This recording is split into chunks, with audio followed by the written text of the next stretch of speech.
traditions, yet one universal truth has emerged. Debates function first as television shows, and second as political events. Debates are theater, complete with stars, supporting players, rehearsals, performances, reviews, and above everything else, risk. This year, we celebrate the 50th anniversary of the historic first debate in Chicago between John F. Kennedy and Richard Nixon, the patron saints of television debates.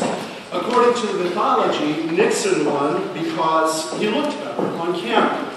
But it was more than that. Nixon completely misunderstood the event. He approached it as just another campaign appearance rather than a revolutionary new television genre. Where Kennedy held practice sessions with his staff, Nixon read his briefing books alone. Kennedy met personally with the debate producer before the debate. Nixon sent a surrogate. Kennedy rested on the day of the broadcast. Nixon gave a speech. On every conceivable level, Kennedy understood and Nixon did not. But let us travel beyond Kennedy and Nixon today to consider other, more recent examples of televised debates from around the world. Our focus is on the golden moments that define this increasingly important institution, and our global tour begins in South America.